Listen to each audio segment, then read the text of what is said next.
हर हफ्ते real horror stories देखने के लिए सब्सक्राइब करें इंडिया के इकलौते एनिमेशंस चैनल को जिस पर सिर्फ रियल हॉरर स्टोरीज आती हैं। बेल आइकन प्रेस करना ना भूलें।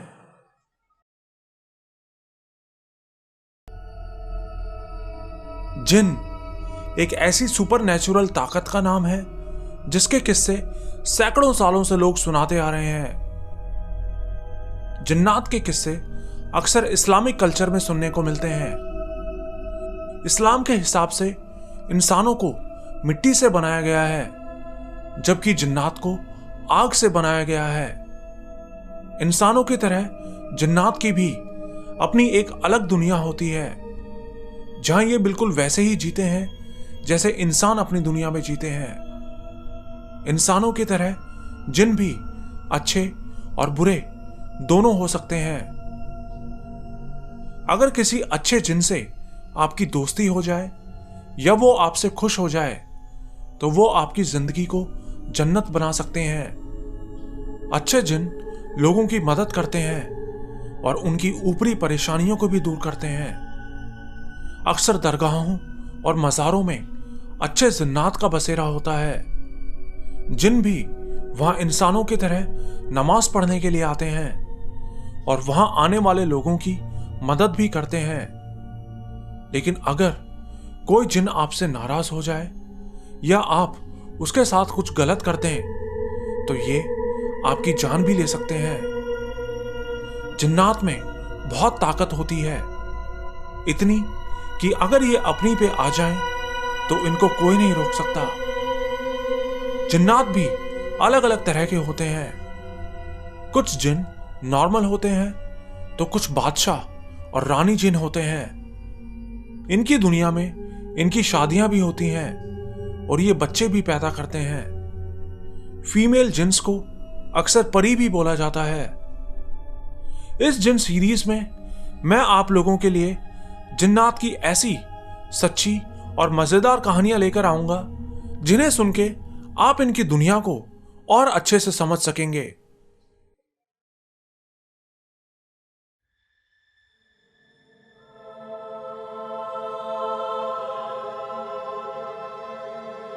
मेरा नाम साहिल है।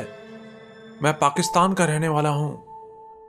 मैं जो कहानी आपको बता रहा हूं यह सब मेरे एक कजन जहीर के साथ हुआ था। जहीर जब एक छोटा बच्चा था तब उसे बकरी के बच्चों के साथ खेलना बहुत पसंद था। वो हमेशा अपने आसपास के बकरी के बच्चों के साथ खेलता रहता था। तो एक बार बहुत जिद करने पर उसकी अम्मी ने उसे भी एक बकरी का बच्चा खरीद के ला दिया। जहीर बहुत खुश था। अब वो दिन रात बस उस बकरी के बच्चे के साथ ही खेलता रहता। तो ऐसे ही एक दिन दोपहर में वो अपने बकरी के बच्चे को लेकर पास के एक बड़े से पार्क में चला गया। वहां वो उसके साथ खेल ही रहा था कि तभी ना जाने कहां से वहां एक औरत आई और आकर उनके पास बैठ गई। उस औरत ने जहीर से कुछ बोला तो नहीं, लेकिन वो लगातार उसकी तरफ ही देखे जा रही थी। जहीर छोटा बच्चा था, इसलिए उसने उस औरत पे ज्यादा ध्यान नहीं दिया और कुछ देर बाद अपने घर वापस आ गया। मेरी आंटी की आदत थी कि वो हमेशा दरवाजे की कुंडी लगा के ही रखती थी, इसलिए उनके सब बच्चों को भी यही आदत थी। तो घर आके जहीर ने दरवाजे की कुंडी लगाई और अंदर आने लगा। लेकिन तभी उसकी मम्मी ने उसकी तरफ देखा तो देखा कि एक औरत भी उसके साथ साथ अंदर आ रही थी। उसको देखते ही आंटी ने उससे पूछा, तुम कौन हो, क्या चाहिए तुमको? तो वो औरत बोली, मुझे ये बच्चा चाहिए। उस औरत की बात सुन के जहीर की मम्मी ने पास में पड़ा एक डंडा उठा लिया और उस औरत के पीछे भागी। लेकिन वो जैसे ही उस औरत के पास पहुंची तो वो औरत वहां से गायब हो गई। उनको बहुत हैरानी हुई कि ऐसा कैसे हो सकता है। लेकिन फिर उसी रात घर के सब लोग छत पर सो रहे थे। गर्मियों के दिन थे। तो रात में जहीर को प्यास लगी तो पानी पीने के लिए वो नीचे आया, तो उसने देखा कि घर में किसी की शादी हो रही थी। कुछ ऐसे लोग जिनको वो जानता भी नहीं था, वो तैयार होकर उनके घर में घूम रहे थे। लेकिन ज़हीर उस वक्त नींद में था, इसलिए पानी पीकर वो चुपचाप ऊपर चला गया और जाके सो गया। अगली सुबह उसने ये बात अपनी अम्मी को बताई तो वो उसको एक उलेमा के पास लेकर गई। उलेमा साहब ने आंखें बंद करके कुछ पढ़ा और उस औरत को वहीं हाजिर कर दिया। उलेमा ने उस औरत से पूछा, कौन है तू और क्या चाहती है?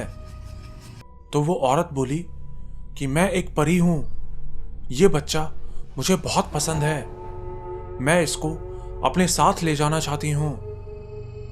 उस औरत की बात सुन के आंटी रोने लगी। उलेमा साहब ने कुरान पढ़ना शुरू किया और उस औरत को ज़हीर का पीछा छोड़ देने को कहा, लेकिन वो जाने को तैयारी नहीं हो रही थी।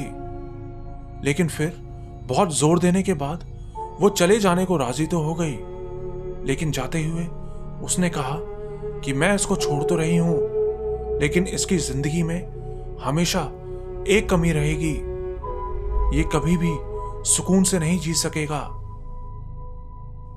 और हुआ भी ऐसा ही।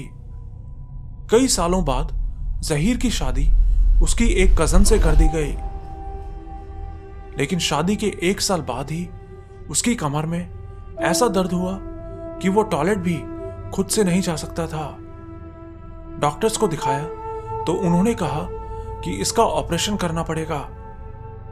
ऑपरेशन के बाद वो चलने तो लगा, लेकिन एक लाठी के सहारे। डॉक्टर्स ने कहा कि अब इसको पूरी उम्र ऐसे ही चलना पड़ेगा। ज़हीर आज जिंदा तो है, लेकिन लाठी के सहारे चलते हुए उसके चेहरे पर दर्द और मायूसी देखकर सबकी आंखों में आंसू आ जाते हैं। आज वो जिंदा तो है, लेकिन बिल्कुल किसी जिंदा लाश की तरह।